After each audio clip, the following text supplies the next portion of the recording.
اللهم ارحمنا بالقرآن واجعله لنا إماما ونورا وهدى ورحمة.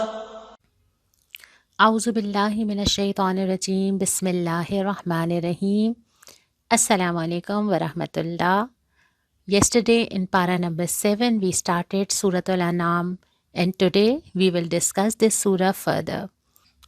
But before that, let's take a look at yesterday's question, where I asked you the ways by which we can refrain our hearts from being apathetic and become close to Hidayah. The first one is the recitation of Quran and keeping a relationship with it, not only in Ramzan. Second is the remembrance of our death. And third is asking forgiveness from Allah subhanahu wa ta'ala, especially after doing a sin. In the very beginning of Juzz 8, we are told that there is a will of Allah. There is a certain way in which this universe has to work, and that the will of Allah is that we humans walk on the path decided by Him. But this freedom of choice that is given to us enables us to choose, and Allah subhanahu wa ta'ala observes in which way we decide to pick. He lets us decide on our own and doesn't force us to choose. And we have learned numerous times already that in order to get His acceptance, first we need to take a step towards Him by ourselves.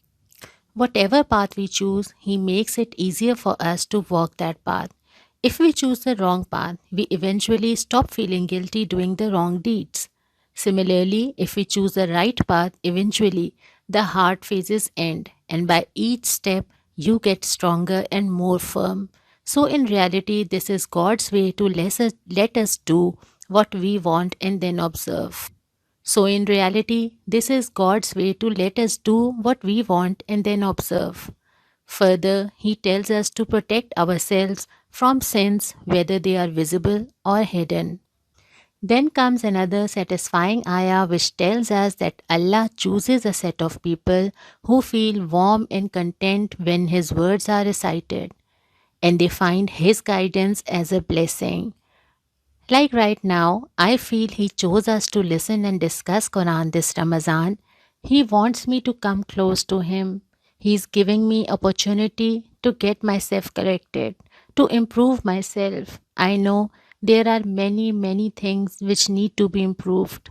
So this is a blessing that Allah has chose me and give me opportunity to read Quran. Alhamdulillah. Further, we are told that on the day of judgment, every human will speak up the truth about themselves. Everyone will admit that we knew the difference between right and wrong, yet we chose to act this certain way. In the second ruba of the Juzz, we have a list of certain things that are prohibited to eat. Other than that, all the blessings are open to eat and benefit from. Those things include those things which are prohibited. Those things include blood, pig meat, meat of the dead, and meat that is sacrificed other than in the name of Allah. Apart from these 3 or 4 things, we are allowed to eat all the other stuff. Then we are told some of the prohibitions said by Allah, like don't worship anyone or anything but Allah subhanahu wa ta'ala, as He never forgives this. Second is to behave in front of our parents and not to kill unborn child in fear of hunger. We can do family planning if there is a health concern, but not in the fear of financial problems. Then comes the forbiddance of going near anything that promotes immodesty. And don't kill anyone with injustice. Don't go near the money reserved for an orphan by their parents. Complete the promise to Allah and be fair in your dealings, let it be with people or money.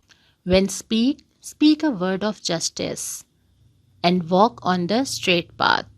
To summarize this surah, we can recite an ayah, Inna salati wa nusuki wa mahyaya wa mamati lillahi rabbil alameen, that my prayer, my life, my worships and my death all belongs to the Almighty who stands alone rightfully for worship. In third ruba, we start another surah, Suratul A'raf, which is a Makki surah having the topics like the Day of Judgment, Heaven, and Hell. It starts by Allah reminding us that we will be questioned. There is just no way that any injustice by us will go unquestioned. Then there are examples explaining the difference between Shaitan and Adam, as how Shaitan refused to bow before Allah and how Adam readily asked for forgiveness after committing a sin. Then Allah tells us that He bestowed us with clothes that are meant to hide us, protect us, and adds that the best kind of dress is the one we wear out of conscious of God. Then, referring to Bani Israel, Allah subhanahu wa ta'ala asks us who made certain halal things haram in the name of religion. Then there are few major haram things mentioned, which include immodesty, worshipping someone else, injustice, and preaching stuff in the name of Allah. Then the Ruba ends on a very terrifying ayah that tells us that there is twice the punishment for those who choose to set a trend of impudence. They will be punished for doing that and making others follow their footsteps as well. Here is a point to think about what we spread with our actions in this world.